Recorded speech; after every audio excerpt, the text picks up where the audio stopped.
virus, we're going to talk about some really extraordinary efforts that are helping this city to move forward and helping to support people who keep us safe and protect our health and are bringing back this city strong. And there's something there to feel very good about. But first, we have to talk about the bad news. And the bad news is we continue to have a real problem around this city with shootings this summer. And this is something that very, very sadly we have seen in the past, and we've had to fight back before, and we will fight it back again. But so much pain is being caused, so much fear because of this spate of shootings, and we have to find a way to beat it. And we do that by bringing police and community together in common cause. That's what's always worked. And we got to think of this as human beings. We got to think of this as people, New Yorkers, committed to the same thing. We need safety for our people. We need peace in our communities. Yesterday, I was in Bed-Stuy, Brooklyn, and experienced something so painful. Spending time with the family of DeVell Gardner Jr. I talked to his mom, his aunt, his grandma, and just the pain, the grief they were feeling, losing a 1-year-old playing on a playground. There one moment, gone the next, and the shock that they are feeling, and just the deep well of pain you could see in their eyes. No parent, no family should ever have to go through that. And if you experience something like that firsthand, I assure you, you could easily fall into despair. But I also want to tell you that I walk the streets of Bed-Stuy with people who are trying to make a difference. Folks from the Cure Violence movement, folks from SOS Bed-Stuy, an amazing community group that stops violence and conflict before it happens, that mediates disputes, that stops retaliation. I walk the streets with Council Member Robert Cornegy, who's done such important work in the community, and yesterday immediately convened community leaders, clergy, elected officials, people from all over the community who have fought for years, including in the many years that Bed-Stuy went through many, many challenges. They fought to bring their community back, and they're ready to do it again. We talked about what we have to do to end the shootings, particularly what we need to do coming up on this weekend to bring the community out, to occupy the corners, just like we did in Harlem on Saturday night. This is a strategy that works. It's not the end-all, be-all, but it's part of the solution.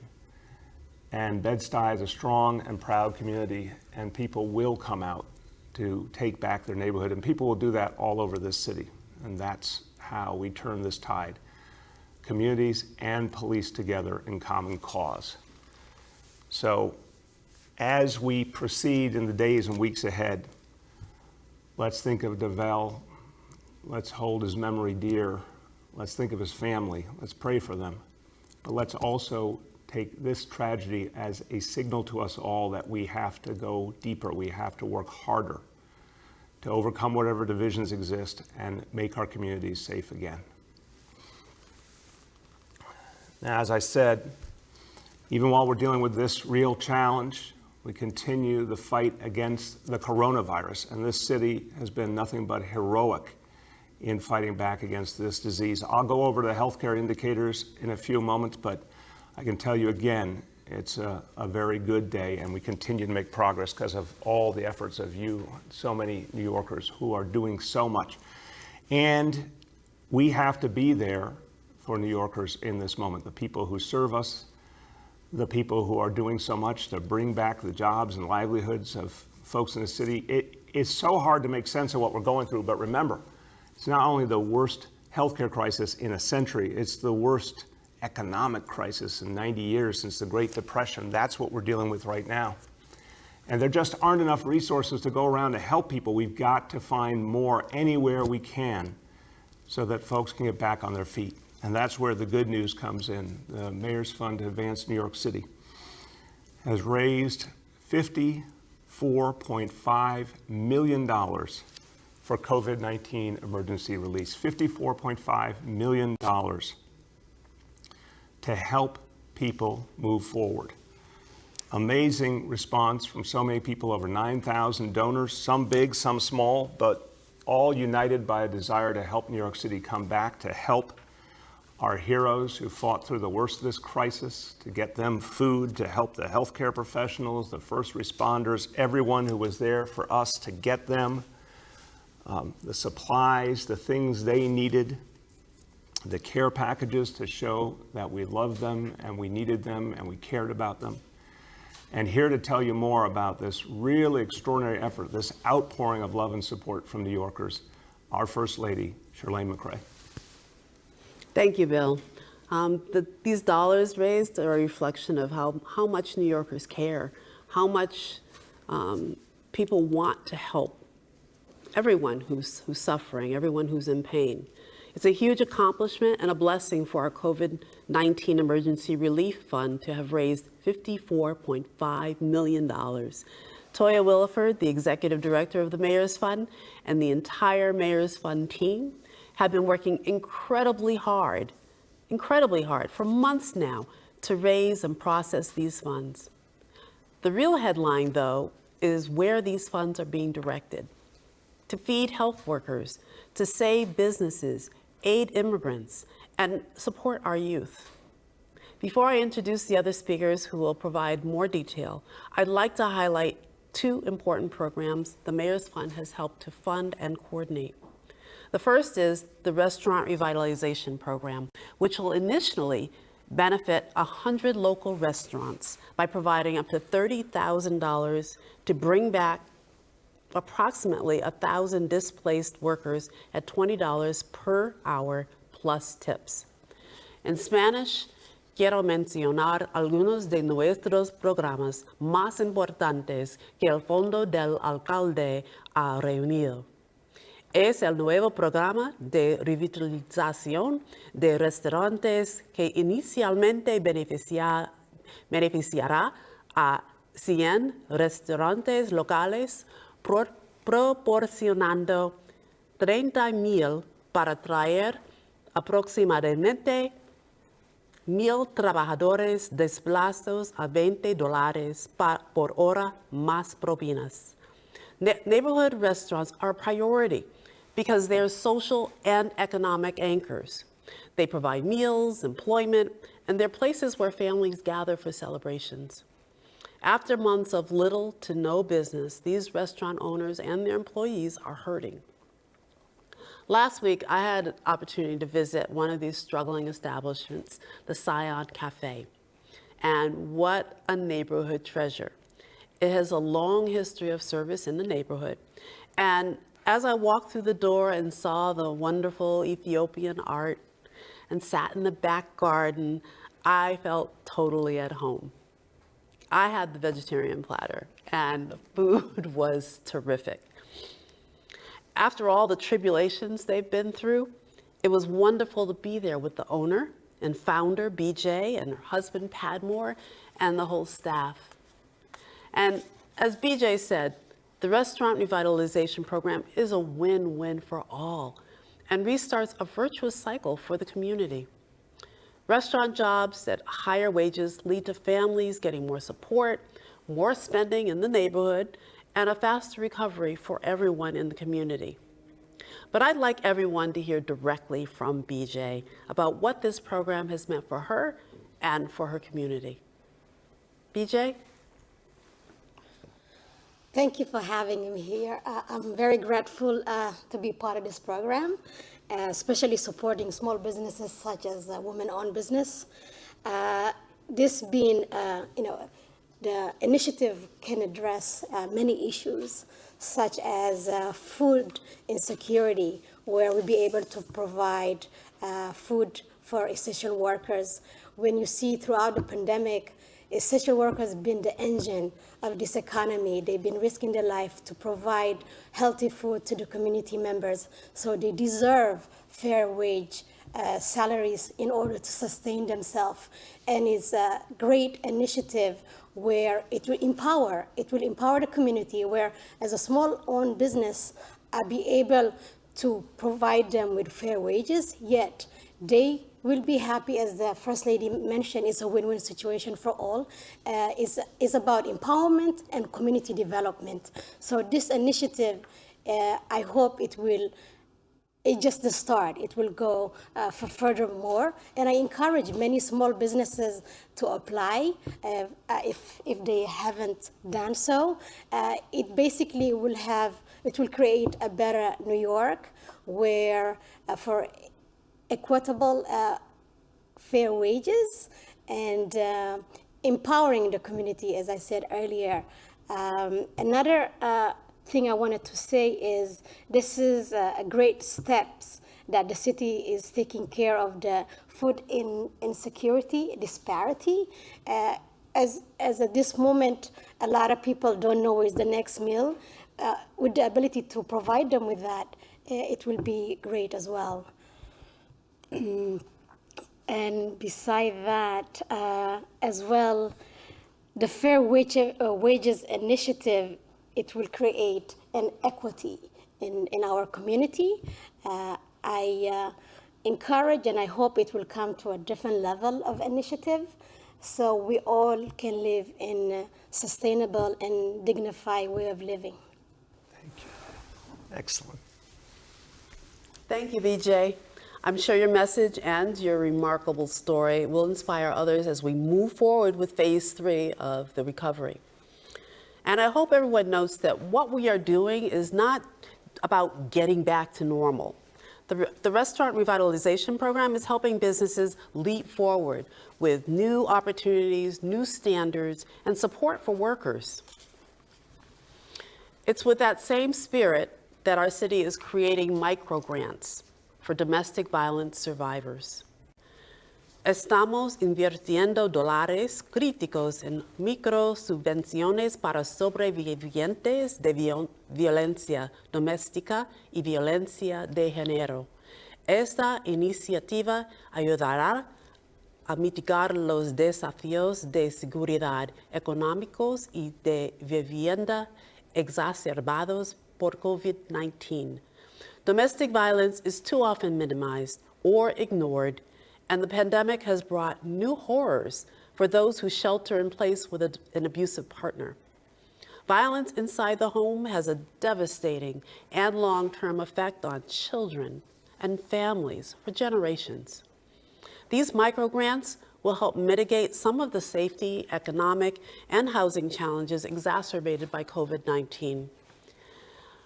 These grants are of critical importance, and if the last 6 months are any indication of what's up ahead, we know this is not going to be easy. But we have to build our city with opportunities and support for everyone who needs them. And we must have a particular focus on the most vulnerable New Yorkers.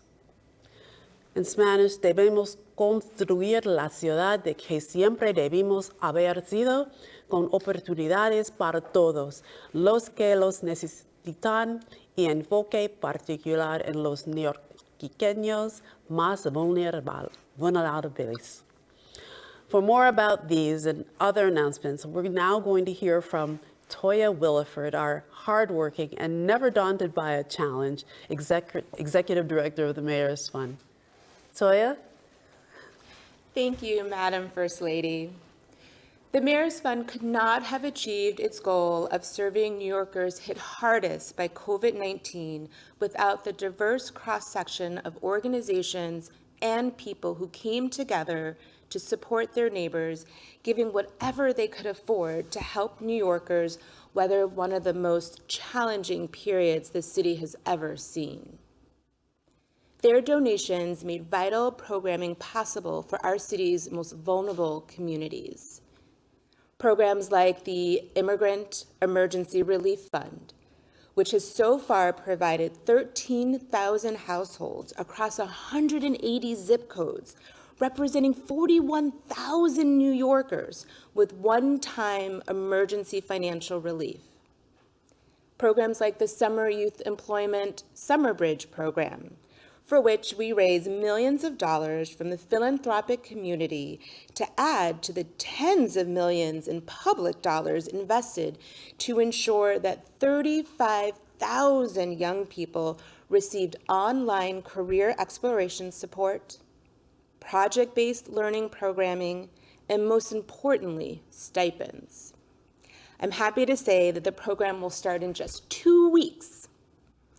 We also collected goods and services worth millions that include not only life-saving personal protective equipment for our healthcare professionals and essential frontline workers, but also personal care products, phone chargers, iPads, and children's clothing and toys, among other items for New Yorkers in need.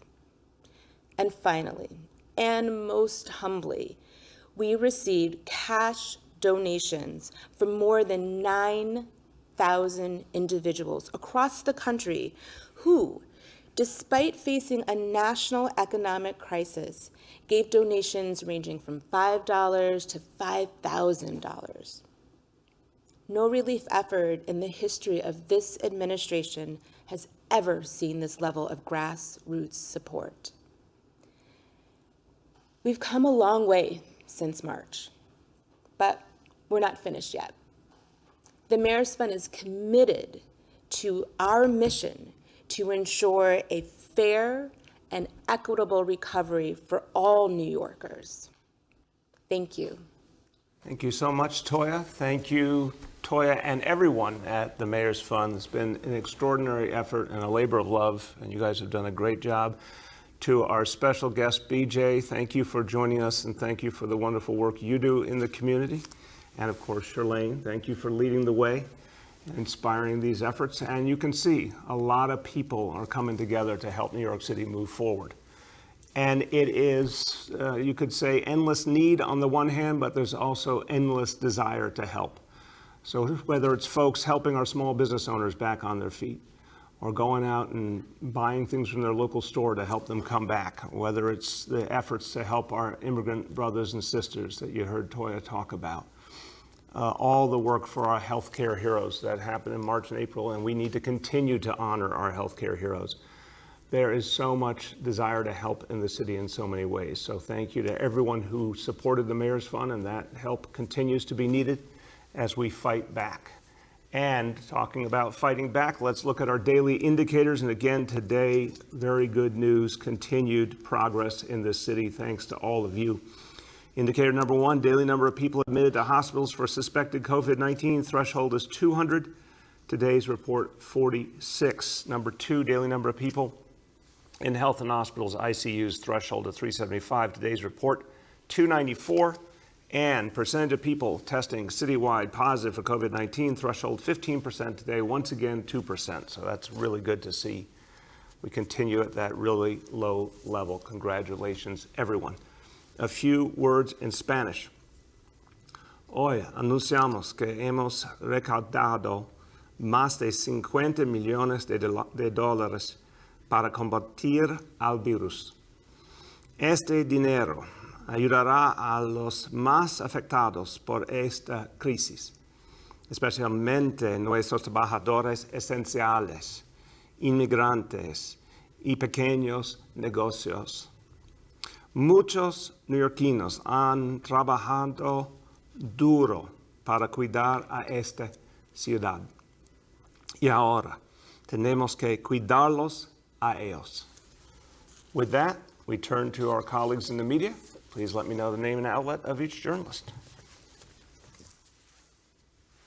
We'll now begin our Q&A. As a reminder, we're also joined today by First Lady Charlene McCray, MOIA Commissioner Bida Mostofi, Mayor's Fund Executive Director Toya Williford, the Public-Private Partnerships Czar Peter Hatch, Senior Advisor Dr. Jay Varma, and ENDS GBV Director of Family Justice Center Operations Janice Jenkins. The first question today goes to Andrew Siff from NBC. Everyone, my first question has to do with daycare centers. Mayor, they opened yesterday. How many of the 3,000 opened, and how many kids attended? And does that tell you anything about the school year? So, excuse me, Andrew, I'll get you the exact number. In fact, we'll see if we have it in the course of this press conference. But we know that the daycare centers were getting ready for weeks and weeks to open.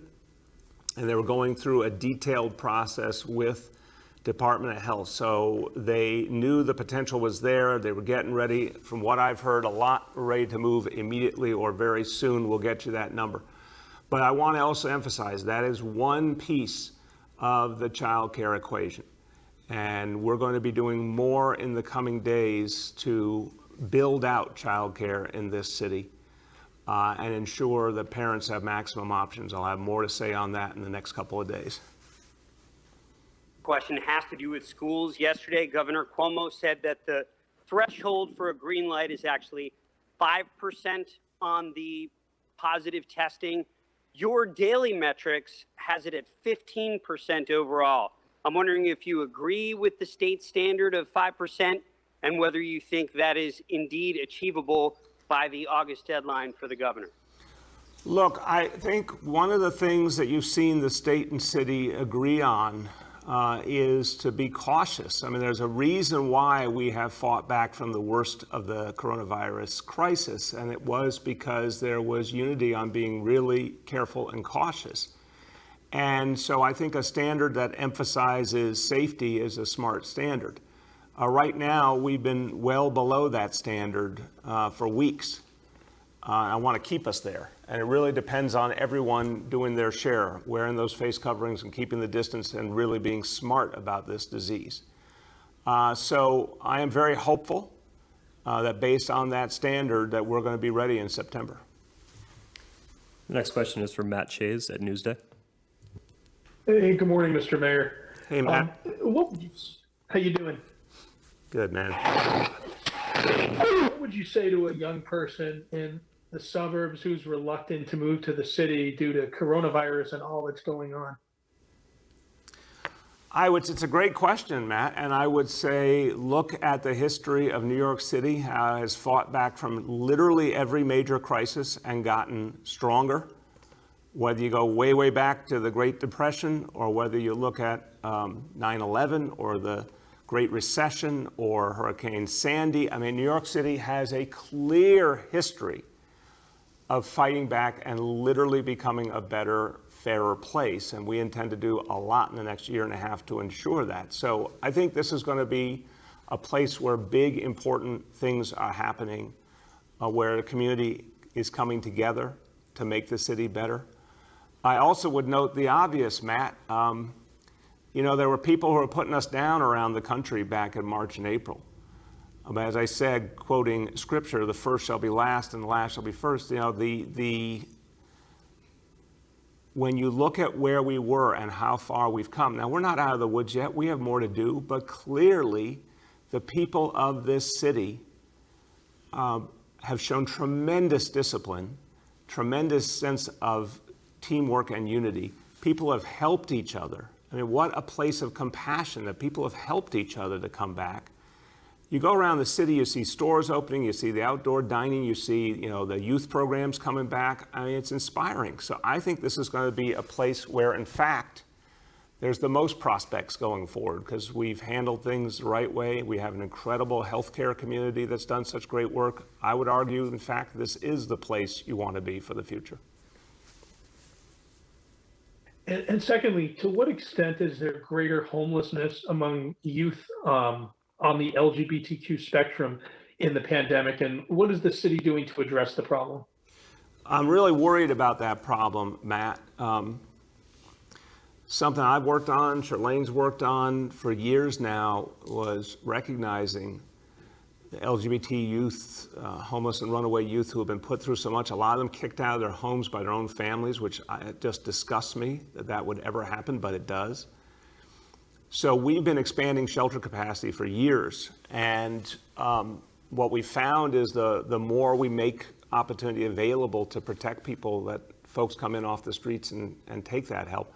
I think it's been a really tough time because there's been so much dislocation. So what I would say to you is, you know, this is a case of whatever it takes. If there's more we have to do to reach those young people, we'll do it because, you know, they've been through so much. The next is Marshall Hold on Kramer. 1 second. Hold on. Charlene wants to add. Yeah, I just want to emphasize that our shelters are open for runaway and homeless youth, and that information and connection to resources can be found on the government website, nyc.gov/unity. We are doing as much as we can to make sure that these young people do not fall through the cracks. Amen. The next is Marcia Kramer from CBS. Good morning, Mr. Mayor. How are you doing? Good, Marcia, how are you? I want to talk to you about gun violence. For the last several days, you've basically been giving the same answer when you've asked about gun violence. You say communities need to be safe. We need to make sure people are safe. But in the last 24 hours, 18 more people were the victims of gun violence. I wonder, is the same answer good enough day after day? Marcia, it's the truth. And again, I can go back so many times, not just in the last 7 years, the last 25 years, where we had moments like this that we had to overcome. And every single time the same thing happened. The NYPD shifted resources to where the need is greatest, used CommStat to perfect strategies. We called upon communities to get involved, and that's particularly what we've done in the last 7 years, is get communities more deeply involved in fighting back against the violence and all the work we've done to build up the Cure Violence movement and the crisis management system. It works. In the first months of my administration, Marcia, I know you saw that we had a horrible spate of shootings in public housing. And going into that first summer, we were deeply worried. And we threw everything we had at it, and it really turned the situation around. So we have to do that again. But Marcia, against probably the hardest backdrop we've seen in the city in decades because of the coronavirus, because everything's dislocated, because the court system's still not functioning, it's a harder challenge, but the solutions, the proven solutions do work. Mr. Mayor, my second question is this. Why do you say there's no correlation between disbanding the anti-crime unit and the horrific surge in shootings when logic dictates otherwise? And shouldn't Dermot Shea be fired if he can't get the shootings under control? Marcia, again, respectfully, Dermot Shea is one of the people who made this the safest big city in America. And again, if you or anyone else wants to ask the question, absent the recognition that we've gone through the greatest crisis in this city's history, and that every aspect of life has been dislocated. Families are suffering, people don't have jobs or school to go to, the court system's not working. I mean, come on, we are not dealing with business as usual here. But Dermot Shea is one of the people that made this city safe and helped us find a way through extraordinarily challenging circumstances. He felt, and I agreed with him, that it was important to make a change in our strategy, but to use the talents of our officers in new and better ways. And literally, I don't know anyone who knows more about how to do that than Dermot Shea. So I have faith that we're going to make the adjustments we need to address this problem. The next is Aaron Durkin from Politico. Hi, Mr. Mayor. I want to go back to one of the things you discussed yesterday, the spike that's been seen among young people. I'm just wondering, have you done any analysis as to what might be driving that, where these cases are being contracted? I'm sorry, Aaron, just clarify. You mean the 20 to 29-year-olds? Yes, yeah. Yeah, we are trying to figure out more. I'm going to let Jay Varma speak about it in a second, but I do think we've seen this concern around the country, Aaron. One question, of course, immediately is, as the crisis continues, how much do people remember to stick to the rules? We've asked a lot of people with the face coverings, with the social distancing, the shelter in place. It's a lot. And let's face it, it's harder in many ways on younger people. And I think that's some of what's happening here and elsewhere, that we've got to double down our efforts to remind people they're far from impervious. And of course, it's not just their own health, it's the impact they could have on others around them. Dr. Varma, you want to add? Thank you for the question. We haven't seen any particular pattern or connection between these cases that would explain the rise. What we have seen is that the pattern of cases doesn't exactly match the same pattern that we've seen before. So in other words, we're seeing cases in parts of Manhattan and parts of Brooklyn among that age group that doesn't exactly overlay with our poverty and racial disparities that we've seen in the past. So to us, that this would imply that it really is closely related to all the things that we would expect, that people are now moving around more, they're now socializing more, and it really emphasizes the importance of strengthening those messages, as the mayor said, about wearing face coverings, staying away from large gatherings, keeping distance, and observing good hygiene. Thank you, Doctor. Go ahead, Aaron. My second question is just about, if I understand correctly, we're still in what you've referred to as a moderate transmission phase. I think young people have gone up, older people have gone down. Overall, it's pretty flat. Is this kind of where we're going to stay indefinitely, or is there any prospect of actually driving it down further and getting to a, low to no transmission phase, or is that unrealistic until there's a vaccine? Well, Aaron, you have clairvoyant powers because we were having this exact conversation yesterday afternoon, and Dr. Varma was a part of it. Look, we're at a state right now where if you took our reality right this moment and you did continue it long term, in terms of our ability to protect people, we could do that very well. So I'm going to answer your question in two parts. If we were at this exact level, we would be able to protect people. We have plenty of hospital capacity. Our test and trace corps can every single day follow up on the number of cases that come in each day. We could continue to move our city forward at this level, but obviously our goal is to do better. And I do think the prospect is there, Aaron, of doing better for sure. Our original vision of what it would take has been modified by reality a bit, because what we're finding is, in fact, we can sustain our healthcare system even with several hundred new cases a day. But our goal is to go lower, and I do think it stands to reason that the farther we go with educating people, the farther we go with ensuring that we take every precaution against what's coming up ahead, I'm pretty confident that we can get better. I'm talking about before there is a vaccine. I think we can. But that's not said, Aaron, lightly, because we also are very worried about resurgence. And we're concerned about where resurgence may come from. And one of the areas that I was concerned about, of course, is people coming in from out of state. So I'm very happy to hear the governor's decision to be forceful about ensuring that people who come in from out of state have to provide us information so we can ensure they quarantine. I think that's going to be a really important step to keeping things under control. Dr. Varma, you want to add? I think you touched on all of the critical elements, which is that we are keeping ourselves at a level that our public healthcare system and that our healthcare system can manage very effectively. But we don't want to rest at this level. We're trying a number of different ways to strengthen all of our detective work and our case and contact management to do everything we can to drive cases down. We also do have to accept the reality, as the mayor noted and as the governor has noted, that we're going to constantly be at risk of cases being imported from other parts of the country. So everything we can do to protect against that is going to be critically important. The next is Chris Robbins from Gothamist. Hello, Mr. Mayor. I guess my first question is, could you sort of clarify what the mask guidance is when you are outdoors at a restaurant or a bar? Should people be wearing masks if they're 6 feet or more apart? Should they be wearing masks all the time if they're outside at a restaurant or a bar?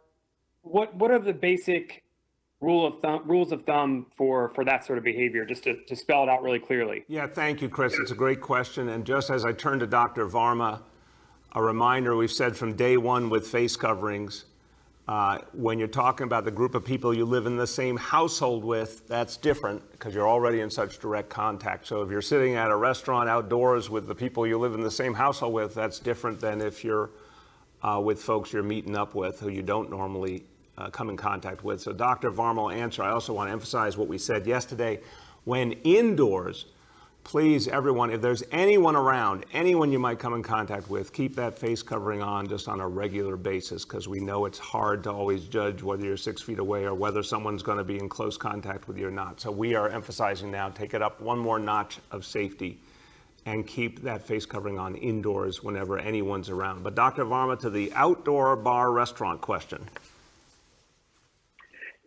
Our default recommendation always is that it's going to be safer for everybody to be wearing a face covering as much as they can, whether indoors or outdoors when they're around other people. But of course, we also have to accept the reality. If you're drinking, if you're eating food, you simply can't be wearing a face covering.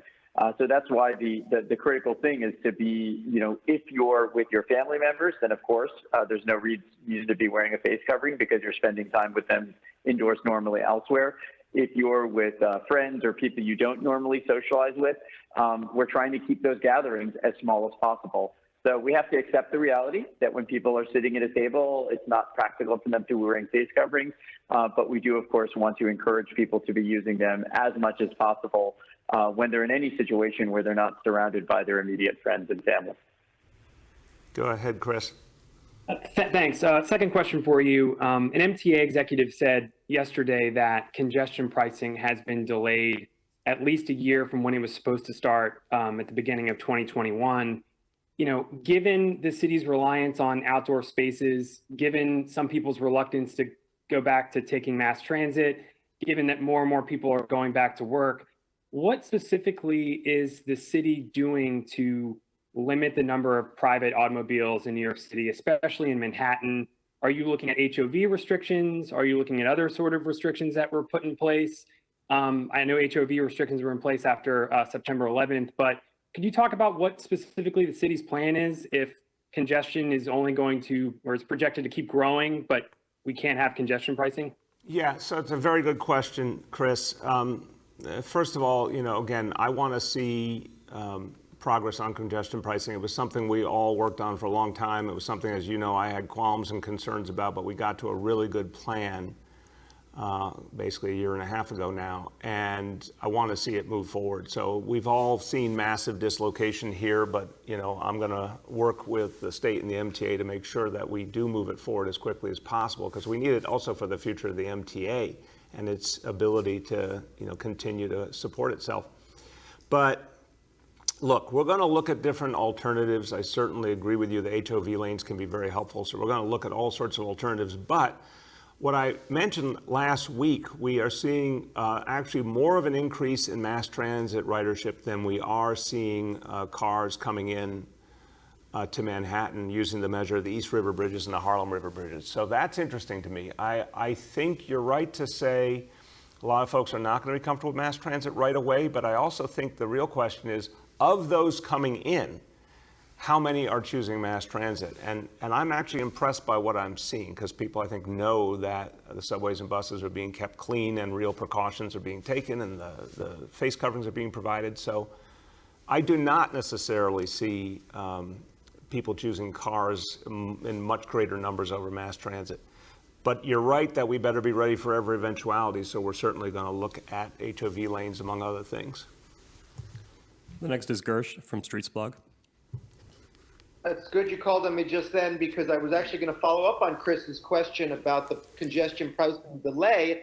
Mayor, the governor blames the Trump administration for delaying approval of congestion pricing, but the state has not even begun the environmental impact statement required by the federal government.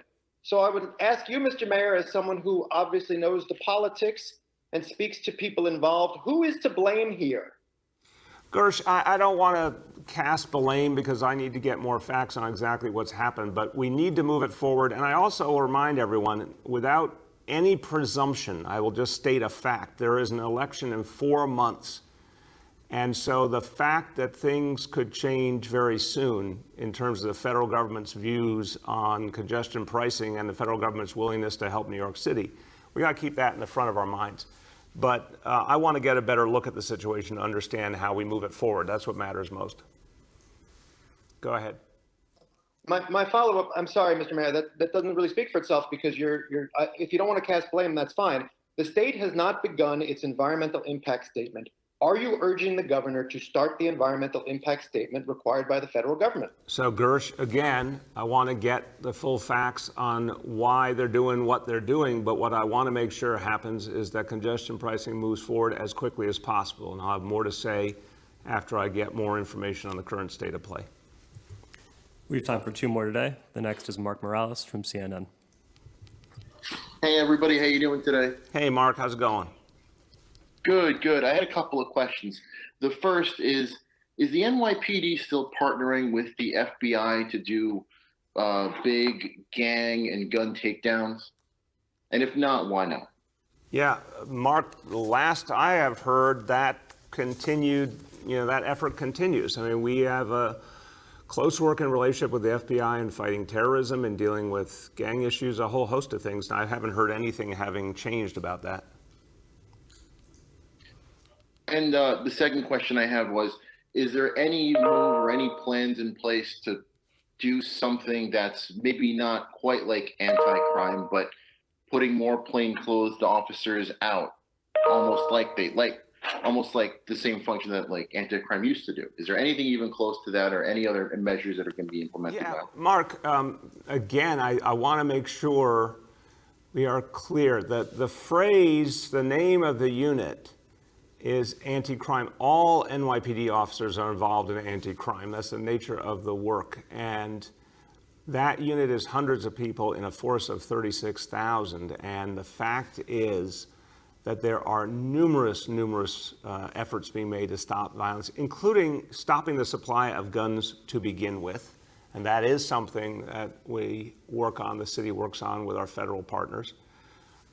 Everything our detectives do, everything our officers at the precinct level do, everything our neighborhood coordinating officers do to find out the kind of information that helps us with gun seizures. There's so much going on here all the time. And what the commissioner said at the time, that he thought that that unit, the way it was constructed, could do its work better with more modern approaches, again, a more strategic approach, greater use of technology, but less disruption to the relationship between police and community, because it comes back to this again. And I think this is an idea that's still not sort of fully appreciated. The leadership of today's NYPD understands that you cannot create a city that gets safer and safer without full participation of the community. And so if a particular approach is hindering that, you got to find a new approach. Last question for today goes to Ruvain from Hamadia. Hi, Mr. Mayor. I wanted to ask you two questions straight at the top, then I'll hang up. They both have to do with the NYPD. First of all, there's been a lot of talk from the... Hey, Ruvain, your voice is getting soft. Get closer to the phone. Sorry, can you hear me now? Try. Just speak loudly. Yeah, I'd like to ask you about reports of low morale at the NYPD, both from the NYPD brass and from the union leadership. So I'd like to ask you two questions about that. First of all, what do you have to say about that? Is that a problem, and what is your solution to improve the morale at the NYPD? And secondly, considering that there have been a rash of retirements at the NYPD, partly due to morale reportedly, are you reconsidering possibly your cancellation of the incoming class? Thank you. Thank you, Ruvain. On the last point, look, the retirement numbers are based on a limited period of time. We can't really judge where things are going long-term based on that. Again, this is against a backdrop of an organization with 36,000 members. There are so many folks who want to join the NYPD, so many young people coming up who want to join what is the best police force in the country. So I don't think from what we're seeing right now that changes anything in our approach. Everything that we did in the budget, I think, was the right thing to do, and we're going to stick with that plan. And to the point about morale, it's been a tough time for everyone. The coronavirus to begin with, all the dislocation, all the pain for our officers who are out there doing their job, and yet the rest of the criminal justice system isn't functioning. So it's very frustrating if you do your piece of the equation and then there's nothing to hand off to finish up and make sure there are consequences for someone who has harmed another person. I understand why that is really tough for our officers and for the leadership. And, they've also experienced, a lot of negative feelings directed at them, which I think, I keep saying, I think there's a huge difference between the desire for reform, which is what we've been doing for 7 years now, fundamentally reforming policing, versus showing respect for police officers and the work they do. And I wish more people who wanted reform would remember that you've got to also remember the human beings who are doing the work and are protecting us. So I do understand there's a challenge there, but it's like everything else. What will make it better? Continuing to do the work and move forward, continuing to fight back the disease, getting our economy and our city restarted, continuing to build bonds with the community. The one thing I saw throughout the development of neighborhood policing, and I would ask NCO officers this constantly, is as they got to know community members more, did they have a deeper sense that they were being appreciated by the community? They always said yes, and they gave me a lot of examples of why. So we've got to continue to build that relationship between police and community. That is how we move forward, and that's how we improve morale for everyone. And look, on that note, everybody, let me conclude with this. Every time we're going through a tough situation, it's important to remember the power of unity, the power of people reaching out to each other and looking for a common solution. Even against that unspeakable pain I saw yesterday in Bed-Stuy, you could not miss the resolve of community members to go in a new direction, including folks who put their lives on the line as part of the Cure Violence movement and the crisis management system, who go out there to stop violence before it happens. And obviously our police officers who serve in Bed-Stuy and so many other communities. Folks are clear that we have to find a way forward, and we always do in New York City. But it comes from actually finding our way to each other, making that common cause, and resolving that we're never going to let ourselves go backwards. That's what we have done throughout the coronavirus crisis. That's why we can actually say today that we're in much stronger shape than, tragically, so many other parts of the country. Never forget what we can do together. We keep proving it every day in New York City. Thank you, everybody.